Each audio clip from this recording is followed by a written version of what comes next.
Pembelajaran BMI juga memiliki grup WhatsApp. Barangkali ada yang ingin bergabung, link saya taruh di deskripsi. Tujuannya agar ketika saya mengupload video pembelajaran langsung tersampaikan kepada adik-adik semuanya. Selamat menyaksikan video pembelajaran BMI. Assalamualaikum warahmatullahi wabarakatuh. Kembali lagi bersama saya Kak Bayu di channel pembelajaran BMI. Kali ini kita melanjutkan sifat-sifat cahaya. Di video ketiga ini pembahasan di bab 1, melihat karena cahaya, mendengar karena bunyi. Nah, poin kelima ini kita akan membahas cahaya putih dapat diuraikan. Nanti penjelasannya bagaimana? Tunggu video ini, jangan di skip videonya, tonton sampai habis agar mendapatkan informasi secara utuh. Sebelum kita mulai, jangan lupa subscribe terlebih dahulu, kemudian aktifkan loncengnya agar video yang saya kirim dapat saya buat dapat terkirim ke adik-adik semuanya. Oke, cahaya putih dapat diuraikan. Cahaya putih terdiri atas berbagai macam warna cahaya, yaitu merah, jingga, kuning, hijau, biru, nila, dan ungu. Cahaya matahari yang sebenarnya merupakan perpaduan dari berbagai warna cahaya yang membentuk cahaya putih disebut dengan spektrum. Hal ini disebut juga ditunjukkan dengan adanya pelangi. Pernah lihat pelangi enggak? Nah, setelah hujan biasanya panas, ada pelangi warna-warni. Ya jelas kalau pelangi itu semuanya warna-warni ya. Nah, pelangi terjadi karena cahaya matahari dibiaskan berganda oleh butir-butir air hujan sehingga terurai menjadi beberapa warna cahaya. Proses terjadi peruraian cahaya matahari disebut dengan dispersi. Nah, kalau perpaduan dari berbagai warna cahaya yang membentuk cahaya putih tadi disebut apa? Nah, mungkin ada soal seperti itu nantinya di sumatif 2 ya, di semester 2 ini. Kalau di bab 1 nanti ada soal-soal pilihan ganda, bisa dijawab ya. Jawabannya adalah spektrum. Nah, kalau proses peruraian cahaya matahari tadi disebut apa? Dispersi ya. Di garis bawahi bagi yang punya LKS atau LKPD seperti ini, silakan di garis bawahi karena ini sangat penting. Nanti siapa tahu keluar di materi sumatif. Oke, lanjut ke poin ke-6, sifat-sifat cahaya. Cahaya yang dihalangi membentuk bayangan. Oke, kemarin videonya sudah video kedua ya kalau tidak salah, sifat-sifat cahaya yang poin ke-2 atau ke-3 ya kemarin. Nah, itu kita membahas hampir sama dengan poin ke-6. Cahaya yang merambat akan membentuk pantulan berupa bayangan-bayangan. Bayangan yang terbentuk dapat terlihat jelas apabila sumber cahaya kuat dan tidak terlihat jika sumber cahaya lemah. Bayangan yang terbentuk dapat bersifat tegak seperti objek yang terbalik atau terbalik dari objek.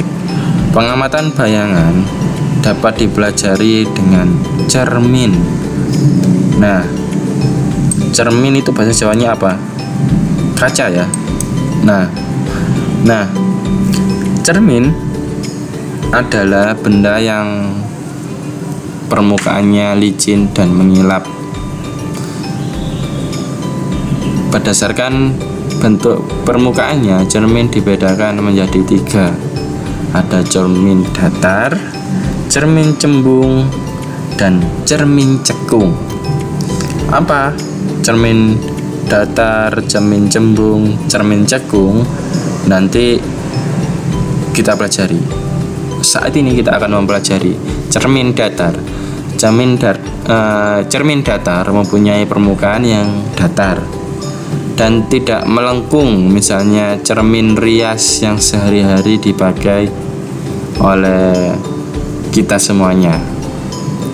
Nah, pasti kan di rumah kalian punya kaca, itu disebut cermin datar. Ya, jadi belajar itu sebetulnya di lingkungan kita itu banyak ilmu, ya, banyak materi-materi yang sering kita pelajari di sekolah. Nah, kalau kita baca, kita banyak literasi, akan menambah. Sebelum melanjutkan videonya, jangan lupa subscribe, kemudian aktifkan loncengnya agar video yang saya buat langsung tersampaikan kepada adik-adik semuanya. Terima kasih. Wawasan sifat bayangan pada cermin datar. Bayangan dan benda memiliki ukuran yang sama. Jarak bayangan ke cermin sama dengan jarak benda ke cermin. Bayangan berlawanan dengan benda, misalnya sisi kiri benda akan menjadi sisi kanan bayangan. Bayangan benda bersifat maya dan tegak. Bayangan maya merupakan bayangan yang tidak nyata. Itulah yang disebut dengan cermin datar dan sifat-sifat bayangan pada cermin datar. Kemudian kita membahas cermin cembung. Cermin cembung adalah cermin yang permukaannya bidang pantulnya melengkung keluar. Cermin cembung biasanya digunakan untuk spion kendaraan bermotor, mobil, sepeda motor. Itu cerminnya cermin cembung, ya. Oke, pintunya nutup sendiri. Oke, kita lanjut. Tidak mengurangi rasa semangat kita untuk belajar, ya. Oke, cermin cembung itu sering kita jumpai pada kendaraan bermotor, ya, baik mobil, truk, bus, sepeda motor, dan macam-macam kendaraan lainnya. Nah, sifat bayangan yang dibentuk oleh cermin cembung adalah semu. Contoh ini cahaya bagian belakang cermin. Nah, seperti ini gambarnya, ya. Sifat bayangan yang dibentuk oleh cermin cembung adalah semu, tegak, dan diperkecil. Jika diperhatikan, bayangan kendaraan yang terbentuk di kaca spion selalu lebih kecil dari ukuran yang sesungguhnya. Kalau spion, ya, atau bisa disebut dengan cermin cembung, kalau bahasa Jawa spion. Nah, apakah bisa kaca cembung kendaraan bermotor, apakah bisa dipakai dengan cermin datar? Tidak bisa, ya, karena ukuran dan bayangannya sama, benda dan bayangannya sama. Kalau dipakai di cermin cembung, ya tidak bisa, nanti akan menyebabkan kecelakaan karena terpotong, ya, dekat. Kita bahas langsung di sini. Jika diperhatikan, bayangan yang sesungguhnya terbentuk di kaca spion lebih kecil dari ukuran yang sesungguhnya. Jadi sering kita jumpai kaca seperti ini di kendaraan masing-masing motor atau mobil. Pasti punya kaca cembung atau cermin cembung, atau bisa disebut dengan spion. Kemudian cermin cekung. Cermin cekung adalah cermin yang permukaannya bidang pantulnya melengkung ke dalam, ya. Cermin cekung banyak dimanfaatkan untuk reflektor pada lampu mobil dan senter. Oke, sifat bayangan benda yang dibentuk oleh cermin cekung tergantung pada jarak benda terhadap cermin.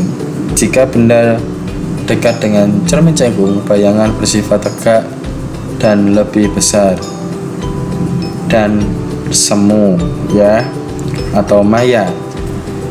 Jika benda lebih jauh dari cermin cekung, bayangan bersifat nyata dan terbalik. Nah, ini sifat cermin cekung, ya. Semoga nanti materinya kita sudah habis dan masih belum masuki bab kedua, kita akan praktek ya, coba kita akan praktek.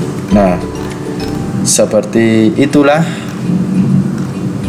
sifat-sifat cermin. Ada cermin datar, cermin cembung, dan cermin cekung. Oke, itu saja video kita kali ini. Kita nanti akan lanjut di video-video selanjutnya yang membahas pembiasaan pada lensa cekung, pembiasaan lensa cembung, dan kita akan coba praktek aktivitas mandiri. Oke, itu saja yang dapat Kak Bayu sampaikan, kurang lebihnya mohon maaf.